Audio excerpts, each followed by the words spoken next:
ইটপাথরের শহরে হাজারো ব্যস্ততার মাঝে যখন নিজেকে কাজের মাঝে হারিয়ে ফেলি, তখনই মাঝে মধ্যে মন চায় দূর কোনো অজানা থেকে ঘুরে আসি।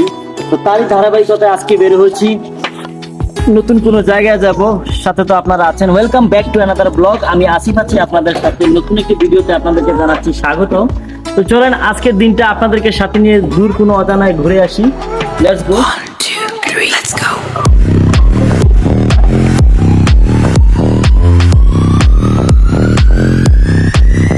Sexy.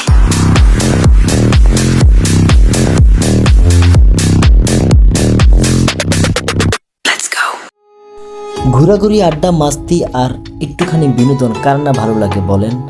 যে যে অবস্থানে থাকুক না কেন, যে যেই পরিবেশেই থাকুক না কেন, সুযোগ পেলেই মানুষ একটু বিনোদনের আশা করে, সুযোগ পেলেই মানুষ একটু আড্ডাবাজির আশা করে, সুযোগ পেলেই মানুষ একটু ঘুরতে বের হয়ে যায়। তার ব্যতিক্রম আমি নই। তাই যখনই মন চায় তখনই বেরিয়ে পড়ি আমার পাগলা ঘোড়াকে নিয়ে। যাই হোক, কেমন আছেন আপনারা? আপনাদের খোঁজখবর তো নেওয়া হয়নি। গতবারের ন্যায় এবারও আমি আমার এই ভিডিওটা ফেসবুক পেজে নয়, ফেসবুক প্রোফাইলে আপলোড করব। কারণ গতবার যখন আমি আমার ভিডিও একটা ফেসবুক প্রোফাইলে আপলোড করেছিলাম, তখন মোটামুটি ভালোই সাড়া পেয়েছিলাম, আপনাদের অনেক রেসপন্স পেয়েছিলাম। সেজন্য আমি আন্তরিকভাবে আপনাদের প্রতি অনেক খুশি।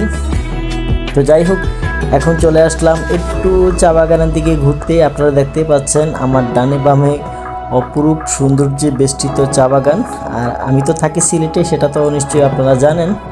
আর আজ হচ্ছে শুক্রবার থাকাতে সারা বাংলাদেশের বিভিন্ন অঞ্চল থেকে সিলেটে প্রচুর পরিমাণে দর্শনার্থী আসছে, সেটা আপনারা দেখতেই পাচ্ছেন। চা বাগানের পাশ দিয়ে বিভিন্ন রকমের গাড়ি রাখা আছে। সিলেটে বেশিরভাগই পর্যটক আপনি দেখতে পাবেন সপ্তাহের শুক্রবার আর সপ্তাহের শনিবার। কারণ এই পর্যটকগুলো সাধারণত সিলেটে হযরত শাহজালাল হযরত শাহপরান রাদিয়াল্লাহু এর মাজার কেন্দ্র করে আসে।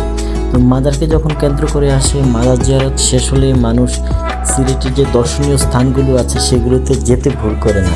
আর সবচেয়ে মজার কথা কি জানেন? সিলেট শহরের খুব কাছাকাছি হচ্ছে যত দর্শনীয় স্থান সেগুলোর অবস্থান। বিশেষ করে পাহাড় এবং চা বাগানের কথাই বলি আমি, এগুলোর দূরত্ব সিলেট শহর থেকে মাত্র 5 কিলোমিটারের ভিতরে। 5 কিলোমিটারের ভিতরেই আপনি পেয়ে যাবেন সিলেটের যত পাহাড় আছে আর যত চা বাগান আছে। আর তাছাড়াও অন্যান্য পিকনিক স্পটগুলো তো আছে, এগুলোতেও মানুষ সময় পেলে যায়। এগুলোর দূরত্ব তেমন একটা না, সর্বোচ্চ 30 কিলোমিটারের ভিতরে আপনি অন্যান্য পিকনিক স্পট কিংবা পর্যটন এলাকাগুলো আপনি পরিদর্শন করতে পারবেন। যাই হোক, ঘোরাঘুরি আজকের মতো এইটুকুই থাক। এতক্ষণ ধরে যারা আমার ভিডিওটা দেখেছেন, আমাকে ভালোবেসে আমার ফেসবুক প্রোফাইলে অ্যাক্টিভ থেকে, তাদের প্রত্যেককে জানাই অন্তরের অন্তঃস্থল থেকে অনেক অনেক ভালোবাসা। সবার জীবন অনেক সুখে কাটুক, অনেক শান্তিতে কাটুক, দুঃখ যেন না আসে কারো জীবনে, সেই প্রত্যাশায় রাখি। সবসময় ভালো থাকবেন। আল্লাহ হাফেজ।